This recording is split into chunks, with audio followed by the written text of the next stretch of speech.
The time is flying by. Warm light slowly withering away. Soon nightfall will fall, and the day will almost be done. Birds are singing by, sun steadily settling into its place. Younglings walking back from school, along with their companions, adults alike, going back to their cozy homes, whether to their kids or to their wives, eagerly waiting or dreadfully awaiting to have their ease taken away. Perhaps take one's away in order to comprehend their displeasure. It is a repeating cycle, one that can end or never meet its end. In a shy manner sits a fairly young woman, arms for arms folded over her chest, observing the normal people go by, their daily routines continuing on, perhaps even before they die. Her expression is calm, dimly crossing her legs to make herself more comfortable, sitting by the window on her balcony. Her device was thrown aside to the tea table, anxiously rubbing her fingers together whenever she was waiting for. Heaven arrived, tensely waiting for a little bit, a longer bit, looking over her shoulder once in a while.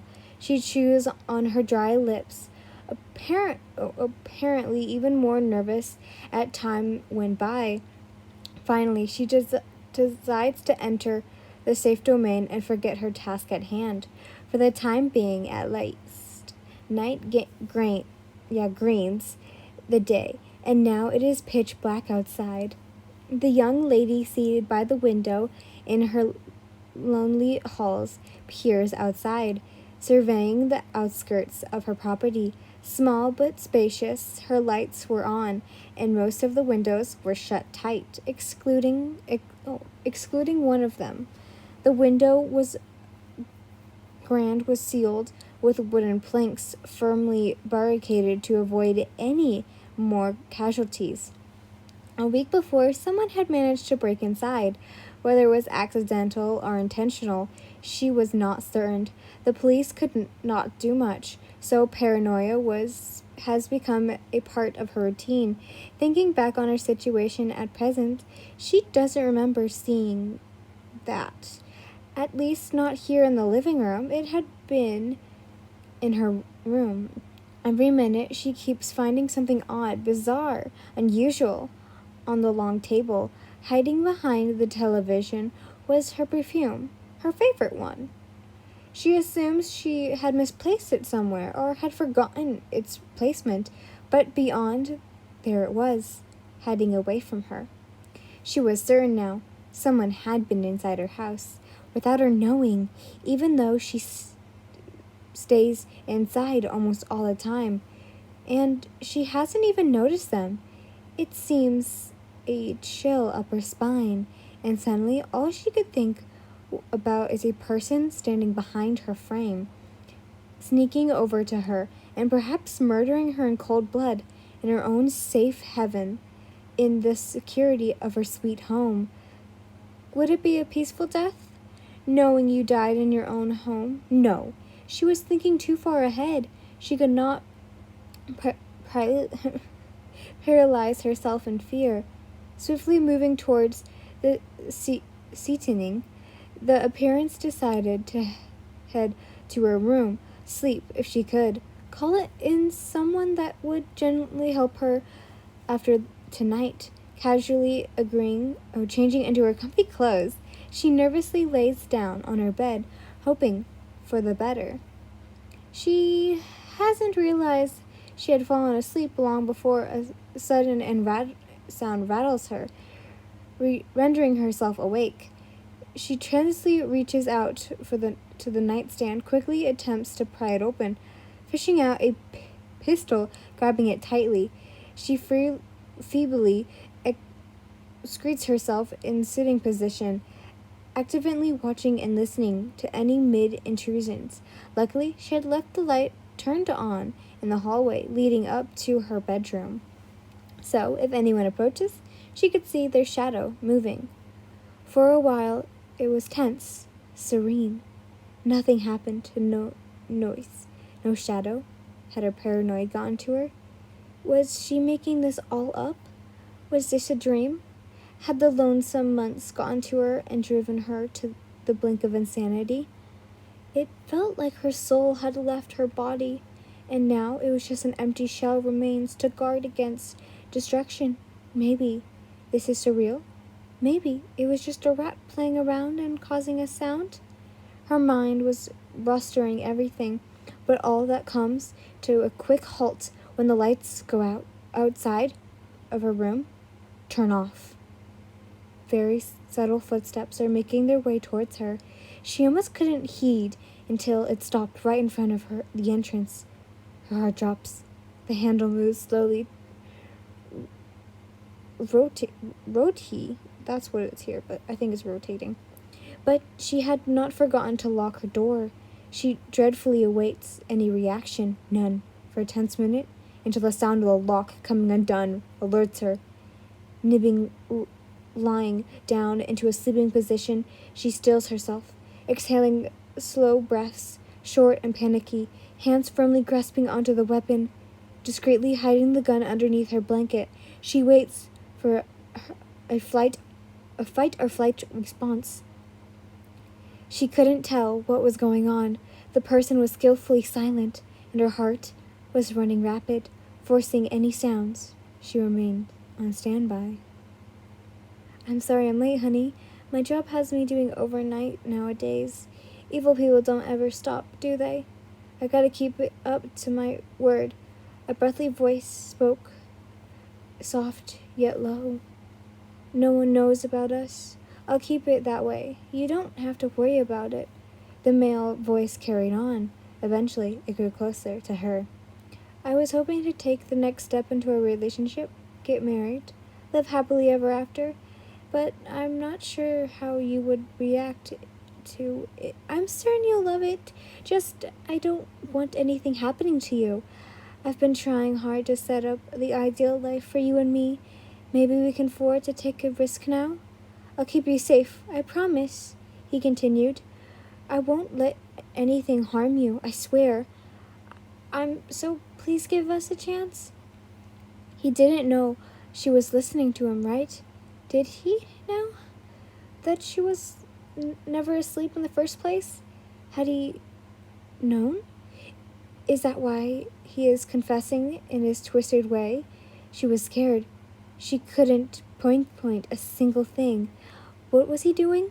What was he thinking of doing to her? I think it's time to leave. I should probably help you pack up while you rest. I know it might be hard, but it's okay. I know you don't like being outside longer than you need, which is oddly perfect. No one will know you and I are even in a relationship or even husband and wife. I promise I won't take long to get married. I just need to get the preparations done.